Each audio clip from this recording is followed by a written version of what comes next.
They say the world is divided into many ways of life, but there are places where time seems to have stood still. Places where people still live the way their ancestors did centuries ago.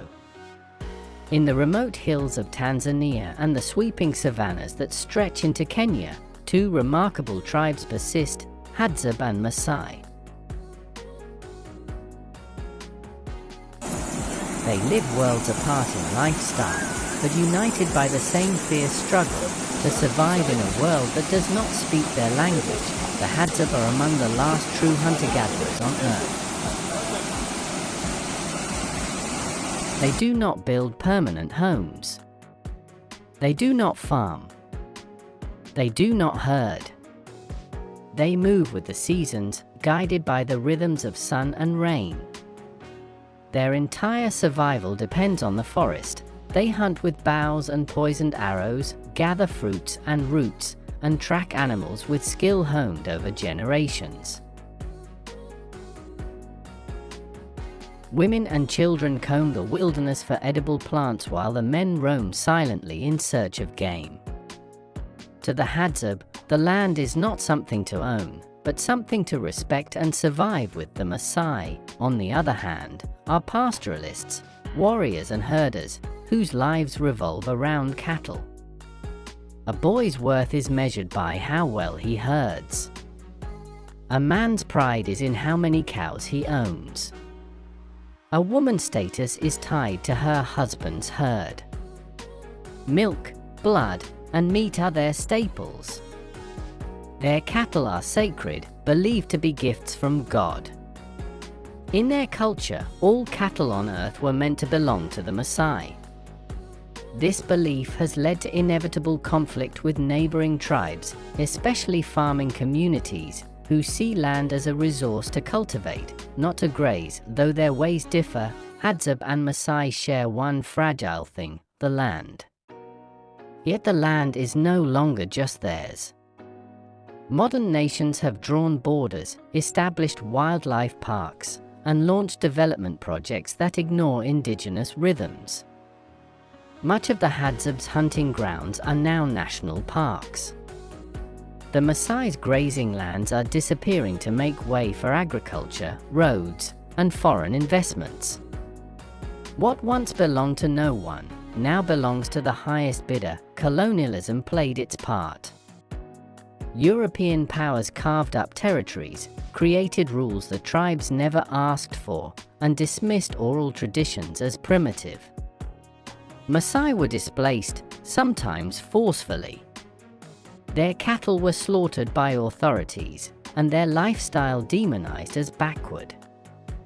The Hadzabe, fewer in number and less visible, were nearly erased. No land titles, no documents, and no voice in decisions. Their culture became a curiosity for tourists rather than a legacy to protect. Today, both tribes face new enemies. For the Hadzabe, it is modernity disguised as opportunity. Tourists come to watch them live like the Stone Age, often in mock performances. To eat, they rely on tips or aid. Their language, an ancient click language, has no written form, no books, no songs recorded. It risks extinction. The Maasai face a different kind of erosion, assimilation. Their children go to school, learn national languages, but not the stories of their elders. Their homes now have metal roofs. Some sell their cattle for cell phones. Progress has come, but not with dignity. What they gain in infrastructure, they lose in identity.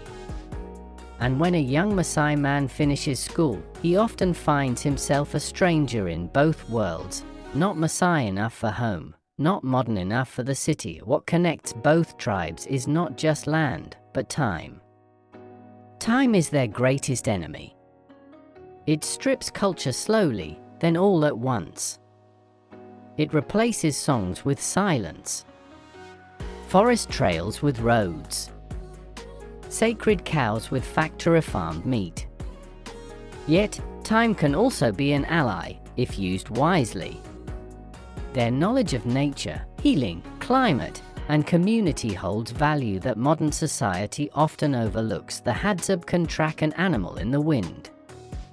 The Maasai can cure a sick cow without antibiotics. These are not superstitions, they are science of a different kind. But as governments draft policies and NGOs distribute aid, these people are rarely consulted. Their wisdom is not part of the plan.